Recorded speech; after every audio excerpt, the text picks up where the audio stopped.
Welcome to this tutorial on how to make the Yolotl Loungewear top pattern by Telabeja. You can find the link to the pattern in the description of this video. In this first part, I'm going to make the Yolotl Loungewear top views X and Y.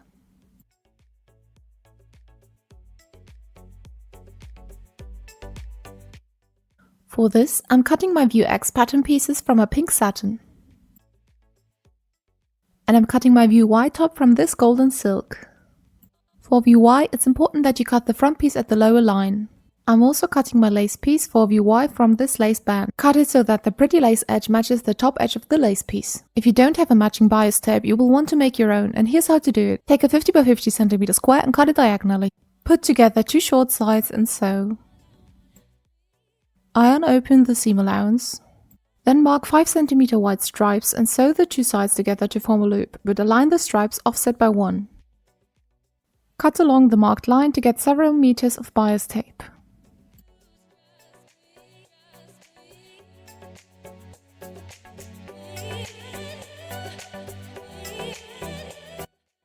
All you have to do now is iron both sides towards the middle and it's done.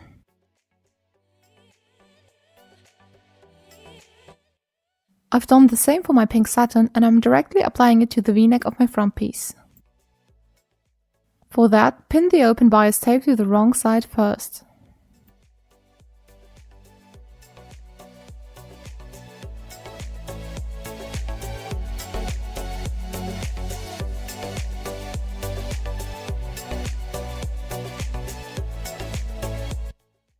And sew with 1 cm seam allowance.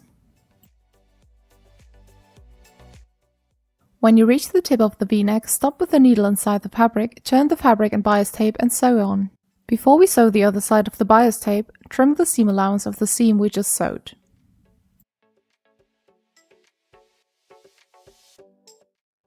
Then fold over the bias tape to the right side and pin it in place.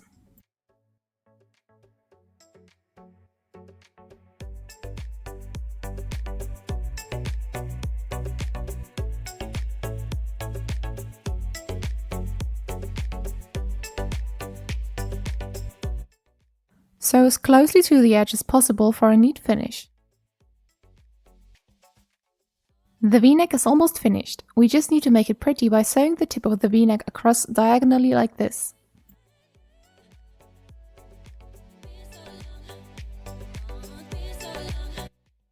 All done! For view Y, take the two pieces of lace we cut earlier and sew them together at the diagonal edge. Now we can attach the lace piece to the collar of the front piece. Pin the lace piece to the top right sides together. I recommend you only pin one side, as I'll show you right away why.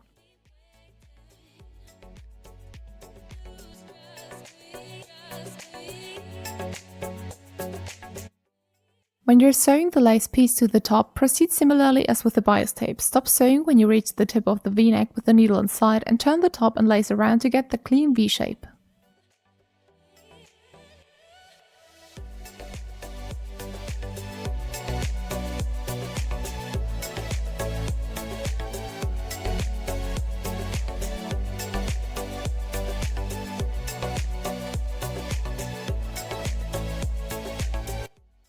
After clipping the seam allowance at the V, I'm also understitching the seam allowance to the top piece to prevent it from showing from the right side.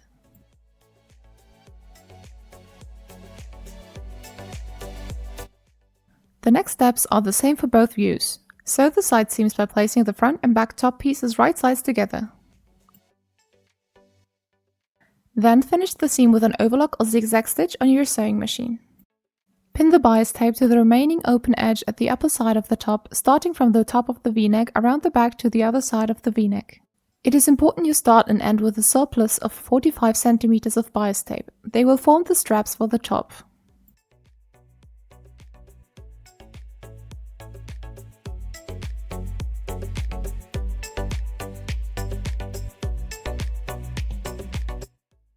Sew with 1 cm seam allowance, starting from the top of the V-neck around the back to the other side of the V-neck.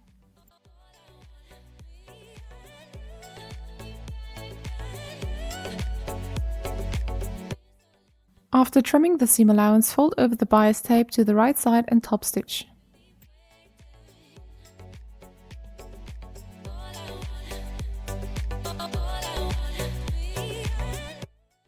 When finishing the bias tape, don't forget to sew close the straps as well in one go at the beginning and end of the seam.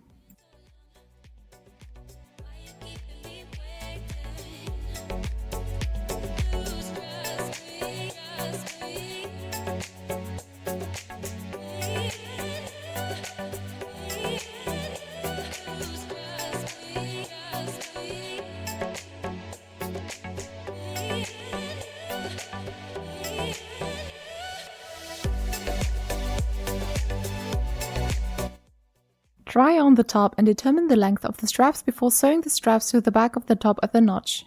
Sew 2 parallel lines to make the straps hold extra well.